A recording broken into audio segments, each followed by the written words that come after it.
Hello दोस्तों, आप सभी का हमारे चैनल स्टडी ग्रुप एजुकेशन में स्वागत है। आज के इस वीडियो में हम छत्तीसगढ़ शिक्षक भर्ती के लिए हिंदी भाषा के कुछ महत्वपूर्ण एमसीक्यू प्रश्नों पर चर्चा करेंगे। तो चलिए वीडियो स्टार्ट करते हैं। वीडियो स्टार्ट करने से पहले आप सभी के लिए एक आवश्यक सूचना है। आप हमारे मोबाइल एप्लीकेशन के माध्यम से छत्तीसगढ़ शिक्षक भर्ती की तैयारी के लिए निःशुल्क टेस्ट दिला सकते हैं। इसके अलावा हमारे मोबाइल एप्लीकेशन पर संचालित टेस्ट सीरीज में भी शामिल हो सकते हैं। तो चलिए वीडियो स्टार्ट करते हैं। पहला प्रश्न दिया गया है, क्रिया के जिस रूप से यह पता चले कि वह भूतकाल में हो सकती थी किंतु किसी कारण से नहीं हुई, उसे किस काल की क्रिया कहते हैं? आसन्न भूत, हेतु मत भूत, अपूर्ण भूत, संदिग्ध भूत। तो इसका सही आंसर होगा ऑप्शन बी, हेतु मत भूत। हेतु मत भूत भूतकाल का एक रूप है जिससे कोई भी घटना भूतकाल में हो सकती थी किंतु किसी कारण से नहीं हो पाती। अगला प्रश्न है, जल शब्द का परिवाची शब्द नहीं है, उदक, कलत्र, पयस, सलिल। तो इसका सही आंसर होगा ऑप्शन बी, कलत्र। जल का परिवाची शब्द नहीं होता है कलत्र।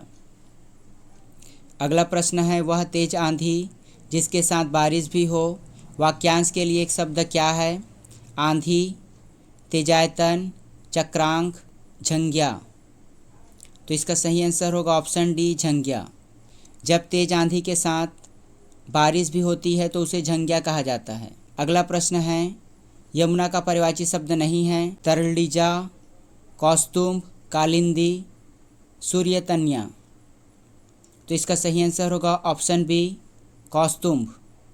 यमुना का परिवाची शब्द नहीं होता है कौस्तुभ। अगला प्रश्न है, हजारों टांकी सहज कर महादेव बनते हैं, इसका अर्थ क्या है? कष्ट उठाए बिना महत्व नहीं मिलता, विश्वास से ही फल मिलता है, किसी के लिए अत्यधिक कष्ट सहने की क्षमता होना, और इनमें से कोई नहीं। तो इसका सही आंसर होगा ऑप्शन ए, कष्ट उठाए बिना महत्व नहीं मिलता। यह दिए गए मुहावरे का अर्थ है। अगला प्रश्न है, निम्नांकित में से कौन सा शब्द शुद्ध है? आंसुओं, बाबुओं, सीधा साधा, सौजन्यता। तो इसका सही आंसर होगा ऑप्शन ए, आंसुओं। दिए गए चारों ऑप्शनों में आंसुओं एक सही शब्द है। अगला प्रश्न है, निम्नलिखित में से कौन सा शब्द वर्तनी की दृष्टि से शुद्ध है? व्यंग, बसंत, द्वंद्व, सदृश्य। तो इसका सही आंसर होगा ऑप्शन सी, द्वंद्व। वर्तनी की दृष्टि से इन चारों ऑप्शनों में द्वंद्व सही ऑप्शन है। अगला प्रश्न है, नीचे दिए गए वाक्यों में शुद्ध वाक्य का चयन कीजिए।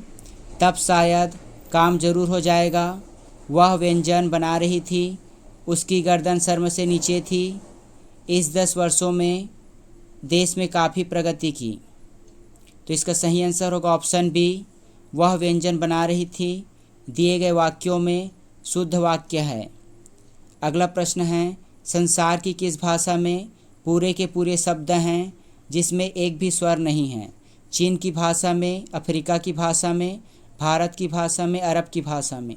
तो इसका सही आंसर होगा ऑप्शन बी, अफ्रीका की भाषा में पूरे के पूरे शब्द हैं, एक भी स्वर नहीं है।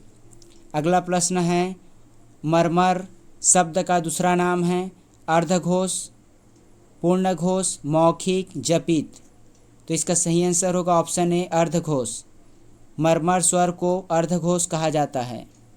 अगला प्रश्न है, ढ किस प्रकार का व्यंजन है?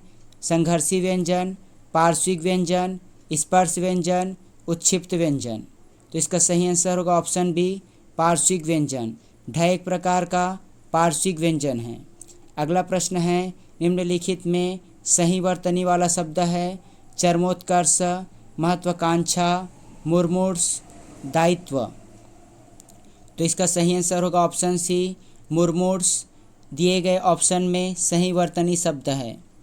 अगला प्रश्न है, निम्नलिखित में हिंदी शब्द भंडार में शामिल विदेशी शब्द कौन सा है? चट, टर्राना, अक्षर, हलवा। तो इसका सही आंसर होगा ऑप्शन डी, हलवा। दिए गए शब्दों में हलवा विदेशी भाषा का शब्द है। अगला प्रश्न है, टीका शब्द का लिंग है? पुल्लिंग, उभयलिंग, स्त्रीलिंग, और उपयुक्त में से कोई नहीं। तो इसका सही आंसर होगा ऑप्शन बी, उभयलिंग। टीका शब्द में उभयलिंग है। और इस वीडियो का आखिरी प्रश्न, निम्नलिखित में बहुवचन शब्द है? दर्शन, अक्षत, प्रत्येक, हर एक, औकात, तवारीख, उपयुक्त सभी। तो इसका सही आंसर होगा ऑप्शन ए दर्शन, अक्षत। दर्शन और अक्षत इन दिए गए शब्दों में बहुवचन हैं। तो ये हुआ हिंदी भाषा के कुछ महत्वपूर्ण एमसीक्यू प्रश्न।